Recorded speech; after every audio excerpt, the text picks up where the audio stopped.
नमस्कार दोस्तों, मैं हूं पूनम राजस्थान से। आप देख रहे हैं लाइफ विद पूनम। यहाँ पर आप जानेंगे मेरे और मेरे परिवार के बारे में। कैसे हैं आप सब? आशा करती हूँ कि आप सभी अच्छे होंगे, स्वस्थ होंगे और मस्त होंगे। हो गई है एक प्यारी सी सुबह की शुरुआत, एक नई उम्मीद और एक नई उमंग के साथ। आज का जो व्लॉग है वो है गणगौर के 2 दिन पहले का। और यहाँ पर मैं कर रही हूँ रूम की सफाई। और बेटे को मैंने तैयार कर दिया था स्कूल के लिए, और समय हो रहा था अभी 7:30 बजे का। उसका 8 बजे का स्कूल था, 8:15 से उसका पेपर शुरू होने वाला है।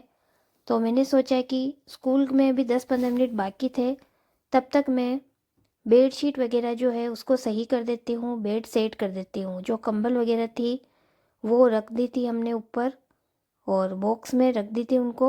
उसके बाद मैंने चादर भी सही करके और बिछा दिया था। यहाँ पर जो छोटा पलंग लगा रखा है रूम में, उसको भी मैंने सही से सेट कर दिया था। जो खिलौने थे बेटे के वो मैंने बाहर रखने के लिए ले लिए थे, और कपड़े वगैरह जो बिखर रहे थे उनको मैं समेट कर रख रही थी। तो फिर मुझे छत पर जाना था झाड़ू पोछे के लिए। और गणगौर की तैयारी के लिए आज हमें जो भोग बनाना होता है उसकी तैयारी भी आज ही करनी थी। तो सुबह सुबह मैं जल्दी उठ गई थी, और इसीलिए मैं नहा धो ली थी और भगवान के पूजा पाठ भी मैंने कर लिए थे। और उसके बाद मैं साफ़ सफाई कर रही थी। तैयारी हो गई? हाँ। तो आज दऊ के एग्ज़ाम है, एसएसटी का, है ना? हाँ। और अब ये लास्ट है ना, या 2 और है अभी तक? 2। एक दिन बीच में छुट्टी हो गई थी, तो अब उसके एग्ज़ाम है लास्ट में 18 तारीख को। और एक है अब जीके और कंप्यूटर का। और फिर दऊ के होने वाली है छुट्टियाँ, फिर हम घूमने जाएंगे, है ना? हाँ। तो बेस्ट ऑफ लक दऊ। Thank you. तो ये देखो हमारे चद्दर उधर झटक दी हमने, सफाई हो गई है। क्या हुआ तेरे को? जंप मारना? हाँ। यहाँ पे मार दे, यहाँ से यहाँ, थोड़ा वहाँ जाके मार दूर। ये दऊ है ना, जंप मार रहा है। अब ये कह रहा था 3rd में आएगा जो मेरे को 4th क्लास में बिठा दो, मेरे को जंप मारना है। तो मैंने कहा यहाँ पे जंप मार ले। आ गया 4th में। हाँ गया। बेटे को तैयार करने के बाद मैंने सोचा कि आज ये थोड़ी सी साफ सफाई भी कर लेती हूँ। 5-10 मिनट उससे बातें की, और उसके बाद कांच बहुत ज़्यादा गंदे हो रहे थे और बहुत दिनों से मैं सोच रही थी कि इनको साफ़ करूँ, लेकिन आगे से आगे कुछ ना कुछ काम हो ही जाता है। त्योहार वगैरह भी सारे एक साथ आ गए थे, और पहले हम जो कहानियाँ सुनने जाते थे उसकी वजह से थोड़ा जल्दी ही सुबह सुबह निपटना होता था, तो साफ़ सफाई हो नहीं पा रही थी। और एक तरफ सफाई करते हैं, दूसरी तरफ बिखेरा हो जाता है। तो यहाँ पर मेरे खिड़कियाँ वगैरह में बहुत ज़्यादा धूल मिट्टी जम गई थी।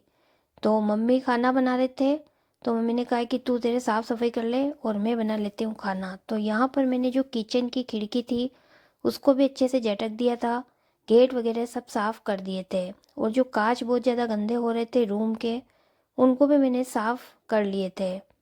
और यहाँ पर ये जो झाड़ू था मेरे हाथ में, इससे बहुत ही ज़्यादा अच्छे, देखो कितनी सारी मिट्टी निकल रही थी। जो एसी के पाइप होते हैं वहाँ पर जो ऊपर हमारी जाली है वहाँ से बहुत ज़्यादा मिट्टी आ जाती है, और ऊपर चढ़ने में थोड़ा डर भी लगता है। तो मैं ऊपर चढ़ के नहीं, इससे ही साफ़ कर लेती हूँ, और इससे बहुत अच्छा साफ़ भी हो जाता है।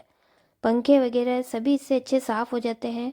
तो यहाँ पर आज मैंने 1 घंटे तक पूरे घर में सिर्फ साफ़ सफाई का काम ही किया था।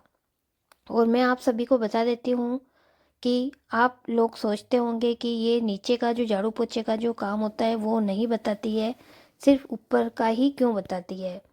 तो मैं आपको बताना चाहती हूँ कि आजकल हमने झाड़ू पोछे वाली बाई रख ली है, क्योंकि जब मुझे बाहर जाना होता है तो मम्मी से झाड़ू पोछे होते नहीं, बहुत ज़्यादा दिक्कत होती है।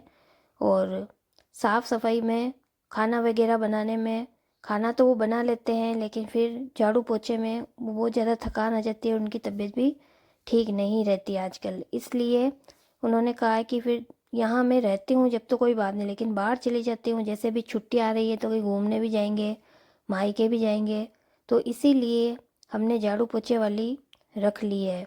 इसीलिए ऊपर जो झाड़ू पोछे होते हैं वो काम वो नहीं करती है, सिर्फ नीचे का झाड़ू पोछा 4-5 जो रूम है और चौक वगैरह का वहाँ का वो करती है। बाकी भगवान के कमरे में किचन में हम ही करते हैं और छत का झाड़ू पोछा भी मैं ही करती हूँ।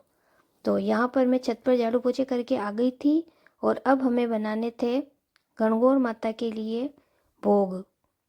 जो घुने होते हैं ना, हमारे यहाँ पर उनको मूंदड़ियाँ बोलते हैं, वही हमारे को बनानी थी। और आज अच्छा दिन था, मम्मी ऐसे देख लेते हैं कि जैसे 5 या 6 दिन की होनी चाहिए या जैसे 11 वगैरह हो तो उस दिन हम नहीं बनाते हैं। कोई अच्छा दिन, अच्छा वार तिथि देखकर हम जो भोग होता है वो बना लेते हैं। तो यहाँ पर मम्मी पापा को खाना खिलाने के लिए चले गए थे, पापा की पूजा हो गई थी और आज हम सुबह जल्दी ही इस काम में लग गए थे ताकि दिन में थोड़ा रेस्ट भी मिल जाए और शाम को वापस खाना वगैरह भी बनाना होता है। तो ये हमने थोड़े से मैदे के जो थे वो गुड़िया बना लिए थे, थोड़े से मिर्ची वाले चरके जो होते हैं वो बना, और उसकी दादी दोनों बना रहे हैं ये मीठी पापड़ी। जोर लगा दे दो जितना भी है। देखे बन गई, दिखा ना गोल, यूं पकड़ के दिखा। हाँ, अच्छी बनाई हुआ। ये शक्कर पाले बना दिए फीके। इधर सुखा रहे हम, फिर इनको तेल में फ्राई करेंगे। ये है हमारी मूंगफलियाँ। और अभी कितनी बजी है दाऊ? पता नहीं, 12-1 हो रहे हैं। आधी बनती है। 2 बजे तक बन जाएगी, देखते हैं के कितनी देर लगती है। जो खाना खाया था वो बर्तन भी सारे अभी पड़े हुए थे और इधर मैं मूंदड़ियाँ बना रही थी। थोड़ी सी बनाकर रख दी थी और थोड़ी वो सूख गई थी तो थोड़ी अच्छी बन जाती है उससे। तो अब मैंने सोचा कि मैं फ्राई कर लेती हूँ और एक बार मैंने फ्राई करके निकाल भी ली थी इनको। और कुछ मैदे की थी और कुछ थी चरखी वाली और कुछ मीठी थी। तो यहाँ पर हम जब गणगौर की पूजा करने के लिए जाते हैं तब वहाँ तो हम सिर्फ जो कच्चे फल होते हैं वही बना कर ले जाते हैं, जो गहने बनाते हैं आटे से उसी से फल बना कर ले जाते हैं। लेकिन यहाँ पर 16-16 मूंदड़ियाँ और सुहाग का सामान कुछ भी साड़ी वगैरह रखकर और हम घर पे ही कल्पना कर देते हैं ना। हमारे ये शक्कर पाले जो थे वो बन चुके हैं। ये देखो, ये मैंने ढक के रख दिए हैं। ये वाले तो है मिर्ची के, ये देखो ये चरके वाले हैं और ये है मीठे। पापड़ी भी इसी में है और फीके भी उसी में है। और वहाँ हमने छुपा के रख दी है मूंदड़ियाँ, क्योंकि इधर उधर हो जाएंगे तो इधर उधर हो जाते हैं ना तो बच्चे खा जाते हैं, उनको पता नहीं रहता कि ये भोग के लिए है। ये हम गणगौर की पूजा करने जाएंगे ना उसके लिए है, इसलिए। तो आई होप आप सभी को मेरा वीडियो पसंद आया होगा। अगर पसंद आया हो तो लाइक शेयर सब्सक्राइब जरूर करना। मिलते हैं अगली वीडियो में, तब तक के लिए आप सभी को बाय बाय और प्यार भरा नमस्कार।